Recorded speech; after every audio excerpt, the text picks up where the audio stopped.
आज पवित्र सांब दशमी सूर्य पूजा करने चंद्रभागार प्रबल भिड़ देखा मिली। सांब दशमी रे कोणार्क अनंत अवधूत मठरू एक सूर्यरथ बाहरी चंद्रभागा निकट को यात्रा करिबार परंपरा रही। छोटाराम मठरे 27 दिन पूजार्चना पर माघ सप्तमी रे अवधूत मठ को बाहुड़ी थांती एही सूर्यरथ। ए रथर ना हिरण्यमय रथ। यार उच्चता 24 फुट। रथरे 6टी चक लगी बेले रथरे 7टी घोड़ा संजोग होता है। ए रथ यात्रा रे सामिल हेबाकू शह शह श्रद्धालु आसिछन्ते। आज सूर्य मंदिर रे प्रबल भिड़ मध्य लागिछि। पर्यटक और श्रद्धालुंक पई आज सूर्य मंदिर को प्रवेश शुल्क छाड़ करा जाइछि। ए संपर्क में अधिक सूचना देवाई आम सहित सीधासख रहुछन्ति कोणार्करू सहयोगी मिलन महांती। मिलन, वर्तमान दृश्य कौन रहुछि? केते मात्रा रे भक्त श्रद्धालुंकर समागम होइछि, पर्यटकंकर समागम होइछि? देखो मधु, आज हूँ सांब दशमी। चंद्रभागा बेलामार्ग नहीं नथिबा भिड़ तो आम किसी समय पर देखुले एवं परंपरा अनुसार रही जो चंद्रभागा बेलामार्ग को एक सूर्य रथ जाए जे कि 27 दिन एवं 27 नक्षत्र सेठी पूजा पाइबा परे से प्रत्यावर्तन करता है। आज ठीक 27 दिन पर आप देखिए जे कि आम माघ बुड़ माघ बुड़ को समस्ते जो श्रद्धालु माने सूर्य को दर्शन करते। यही परंपरा नहीं कि आम बर्तमान अच्छु कोणार्क अवधूत मठरे जे कि चलती प्रतिमा प्रभु सूर्यनारायण रथरे विजय करेंगे और आउ किसी समय भितर चंद्रभागा बेलामार्ग जीवे।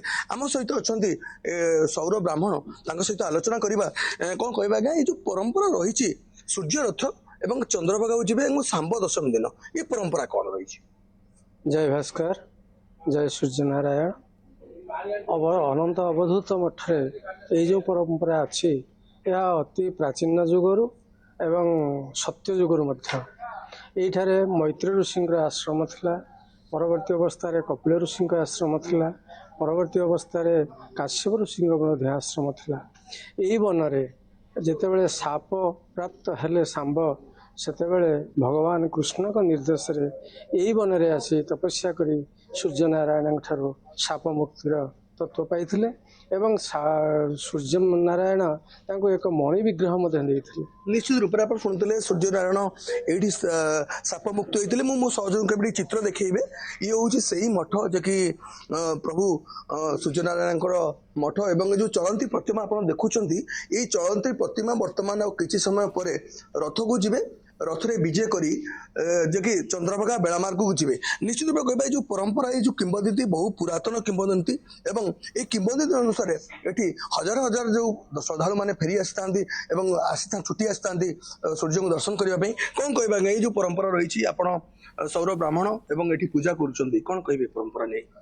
ये आज्ञा आम पूजा करने को आसु सूर्यनारायण द्वापर जुगरु कृष्ण पुत्र सांब को जो कुष्ठव्याधि होता से पूजा अर्चना कर सापर मुक्ति होते कुष्ठव्याधि मुक्ति होते से दिन को मन पकड़ाई आम प्रभु सूर्यनारायण पूजा अर्चना करने निमंते यज्ञ उपासना ये करने बहुत दूर दूरांत लोक ये आसी पूजा अर्चना कर। देखो मधु जहाँ कह कि जो सूर्य रथ हूँ प्रथम रथ जे कि कोणा अर्क क्षेत्र में देखा जाता है यार उच्चता थाए 24 फुट और 6टी चक लगी थाए। निश्चित रूप से सूर्य रथ टाणीबाई आउ किसी समय पर बर्तमान ये हजार हजार श्रद्धालु भिड़ लगे सूर्य रथ अवधूत मठ ठारू चंद्रभागा बेलामार्ग को जीव अपेक्षा रहा कारण आज अवधूत मठ को बाहुड़े सूर्य रथ। खबर पर नजर रखु। परवर्ती समय अपडेट नेबू। बहुत बहुत धन्यवाद। मिलन महांती आम सहित सीधासख रही जे संपर्क में अधिक आलोचना करुले।